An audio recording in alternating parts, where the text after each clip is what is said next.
Alright, I know it took a little while, but I'm finally here to give you guys a quick review of Argylle, the new Matthew Vaughn film. It's been out for a little bit, but I still wanted to talk about this because it really frustrated me, and I want to preface this by saying that I really like Matthew Vaughn. Generally speaking, I think his films are fun and entertaining. Granted, I've only seen the first Kingsman movie. I thought that was great.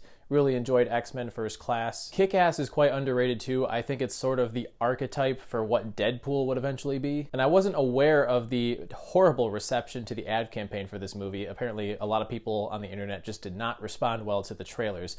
I saw the trailers and thought this looked like a fun time. I like the idea. I mean, surely other films have taken this idea of using a protagonist who is an author who winds up finding themselves in an actual espionage mission. But there are a lot of fun directions you could take that in. Also, want to mention I had no clue that Argylle is a real novel and that Ellie Conway, our main character here, is actually a real person. I couldn't find any information on her on the internet, though. Apparently she's very secretive about that kind of stuff. Let's jump right into the review, though. So we start Argylle and we're following Henry Cavill with a terrible flat top haircut. I don't know who decided that that should be the look they're gonna go for his character. But this opening scene was cool and fun, but then you realize that it's actually just what's going on in Ellie Conway's head as she's writing the next book, the next Argylle novel. And obviously, based on the synopsis I gave you, eventually she finds herself in a real spy situation, and throughout it, characters in her real world are intermittently changed out for Henry Cavill and other characters from the novel, which sounds like a cool idea. Again, I really like that on paper, but in execution, it became really distracting and tedious. And the first big main action sequence in the movie, not the stuff that's going on in Ellie's head, but rather the scene that we see in the trailer that takes place on a train. She encounters Sam Rockwell's character, and he gets into a fight with a bunch of people. This scene worried me about the rest of the film, and rightfully so. It goes on for so long. I'm telling you, every single action sequence in this goes on for 3 times longer than it needs to get its point across, to be fun. Let's tick off some boxes right off the bat. My biggest problem with this is that it's way too long. Argylle does not need to be 2 hours and 20 minutes long. You could easily take out 20 minutes, shorten some of the action sequences, take out some of the ludicrous plot twists that we're going to talk about shortly, and you'd probably have a better film, one that's at least tolerable. And that kind of leads me into the other massive problem with this film, is that it tries so hard to be clever and unpredictable, to the point that the plot twists, not only are they completely convoluted and they make no sense to the story, but it feels like they're just being pulled out of people's hats out of nowhere. It really makes you sit back and think, wait a minute, did these screenwriters actually sit back and think about how these events later on affect things that we know and learned earlier on in the movie? Because it really doesn't feel like anybody took the time to think that through. If you watch a lot of Matthew Vaughn stuff, you'd also know that he likes to insert a lot of humor into his films.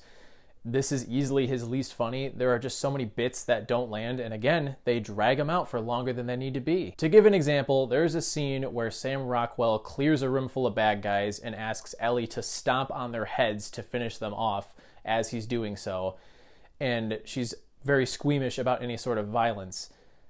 And this bit goes on for so long, to the point that you're beating a dead horse, and it was not funny to begin with. There was one person in my theater that laughed audibly. I guess some people are just easily entertained or something, because it didn't get me at all. Going back to Sam Rockwell for a second, though, I will say I have to praise his performance. The dude is full of charisma, and he brings the best amount of energy that he could have to the film and the material that he was given. I don't think any of the characters in this are particularly well written, but he was at least entertaining and funny at points. But our main character, Ellie, is just as annoying and obnoxious and overbearing as everything else that's going on. And I understand that when somebody's put in a situation like this character is put into, they're going to be freaking out, and that makes sense, but from the perspective of an audience member, it becomes quite annoying. There's even a point where Sam Rockwell says to her, "Can you please stop being so annoying and whiny?" And me as an audience member, I'm like, yes, please, I agree with him. And way later on in the film, we learn a lot more about Ellie Conway and her history, and it lost me. I just didn't care. It was plot twist after plot twist after plot twist, and it's obnoxious. I don't understand why anybody thought this was a good idea. And one of the things that attracted me to this the most, besides Matthew Vaughn directing, is the cast. I mean, the supporting cast is great. We've got Samuel L. Jackson, Bryan Cranston. None of them managed to save this from feeling like an overbearing, obnoxious movie that is just dialing everything up by thinking that's what we want.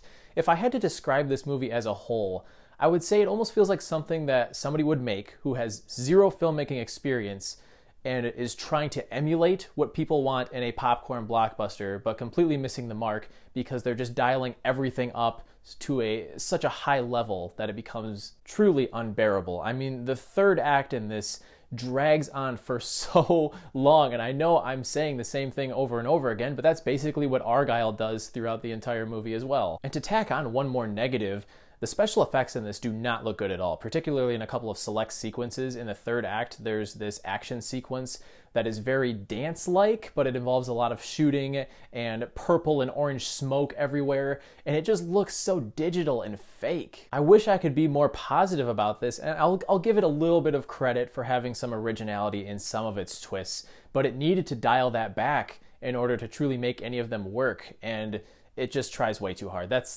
the bottom line here. So let's give Argylle 2 out of 5 stars. I have not given a single positive rating to any movie this year, which makes me a little bit sad, but February is almost over. Hopefully things will turn up from there, especially since we have Dune Part 2 coming up. If there's any movie that can save this year, it's going to be that one. As always, though, if you're a Matthew Vaughn fan, I'd like to know in the comments, what do you think of this? Is this truly his worst film? Should I even bother with the Kingsman sequels because I have not seen them? Who knows? Maybe they're just as bad as Argylle. As always, thank you so much for clicking on this video. Be sure to hit that like button and subscribe. We're getting close to that 1,000 subs mark. I would really appreciate it if you could help me get to that milestone. I'll catch you guys in the next one. See you later.